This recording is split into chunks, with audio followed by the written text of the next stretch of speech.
Josh Green here for Seconds Out. Delighted to be joined by Frankie Stringer, just a week or so away now from appearing at the Manchester Arena on the undercard of Liam Smith versus Chris Eubank Jr. 2.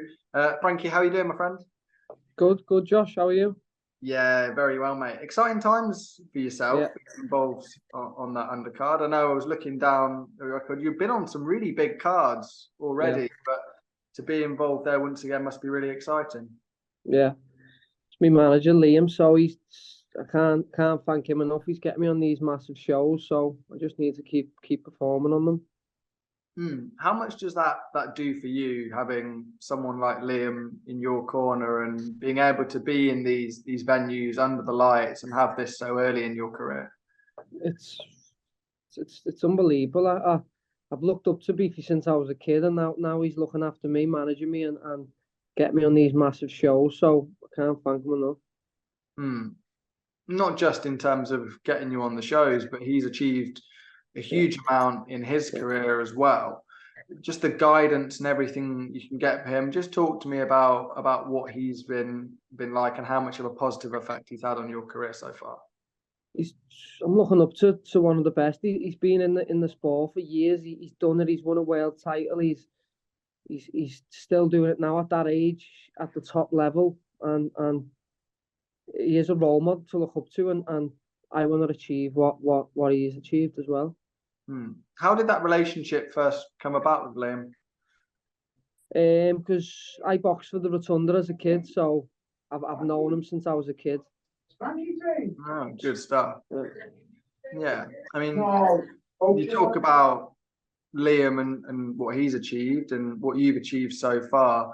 You must look at his achievements and believe that in 5-6 years' time you can be in a similar position to him. Yeah, that's what I do. I look up to him, and that's what I think. When I'm looking at these big fights against Eubank, it's like I want to be involved in them in years to come and do what Liam's doing. As it's the first time we've had you on the channel, I think it'd be good to sort of get an insight into how you got into boxing. Where did the boxing story start for yourself? My big brother, he's 3 years older than me. He was boxing, and I just started going with him as a kid, and then in the end, I've done it now since I was 8 or 9, and then come to Rotunda, and I've been here ever since I was a kid. So was it really your brother that kind of not pushed you into it, but definitely leaded you in some ways? Yeah, I was just looking up to him, what he was doing, I wanted to do, and he was going to the boxing gym, and I was just coming with him. He'd just bring his little brother along, and then turned out to be what I love doing now. How good were you at that early age? Did you already have your sights set on a professional career, even at 8 or 9? Not that young, maybe a bit older when I knew because I didn't go to school much.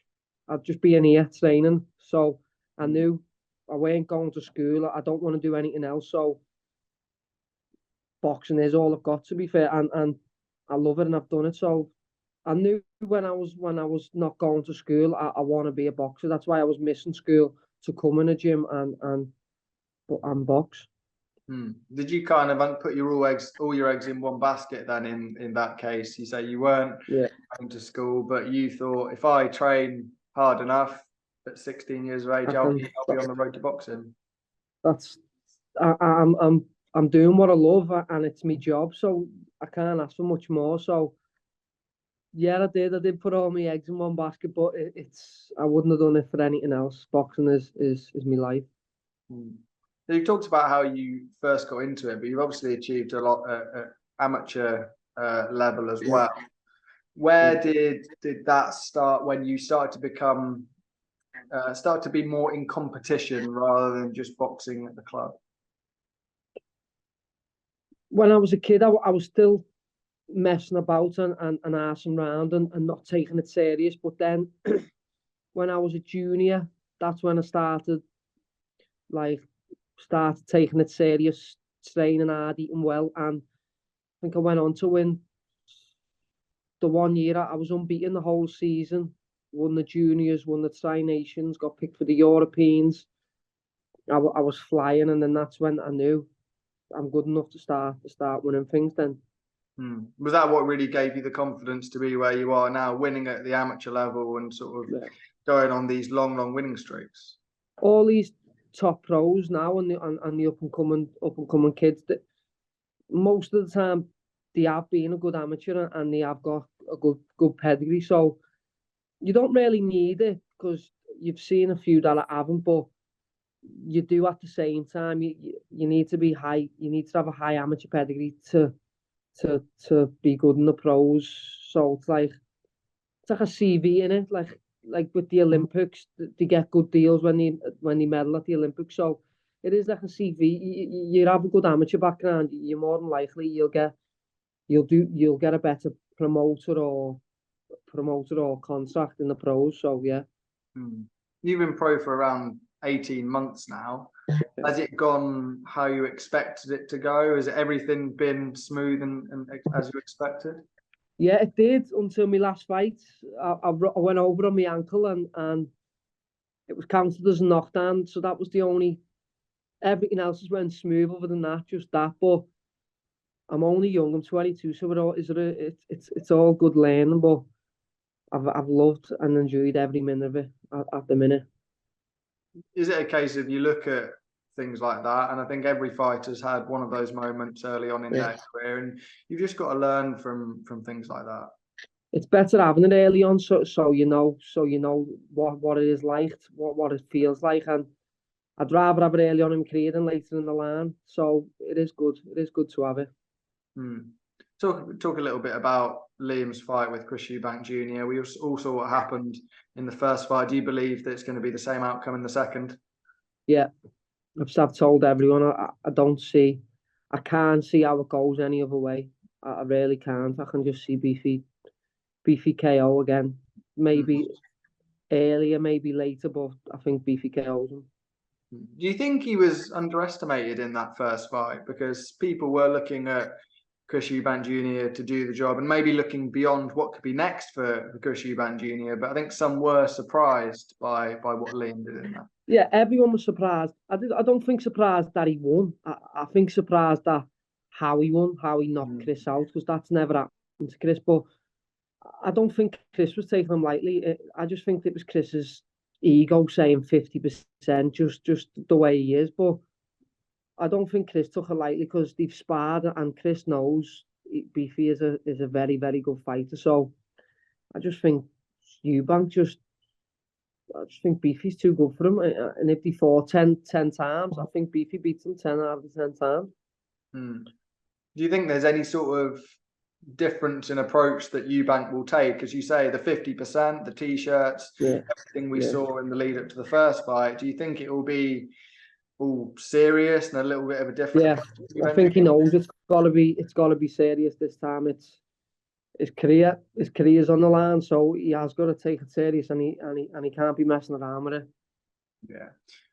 Another person that's very high up in your boxing life is Joe McNally, who you're obviously training under. He's a great stable of fighters.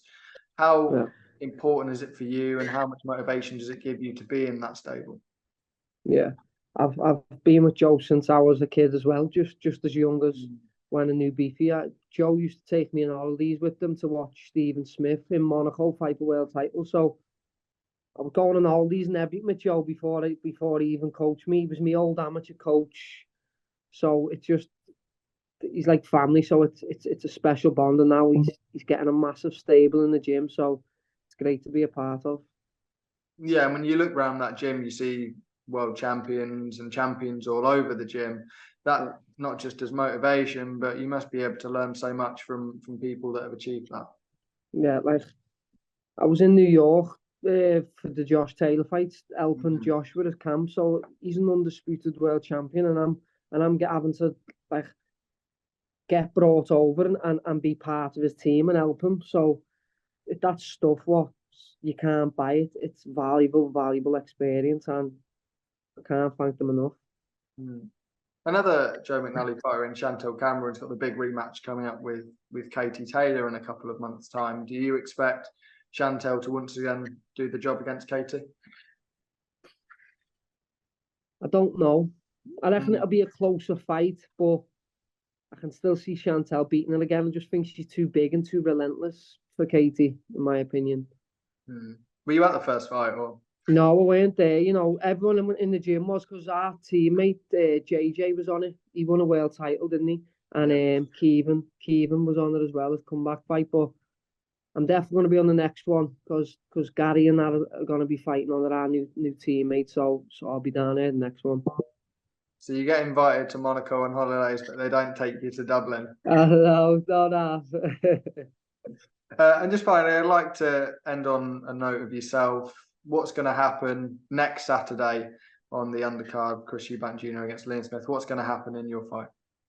Just another very good performance, another win under my belt, and just keep climbing slowly getting up there and getting to the top. But expect a good, solid Frankie Stringer win next week. That's what we look forward to. Thank you very much for your time, Frankie. Thank Really you. appreciate it. Thanks, Sean. Thank you.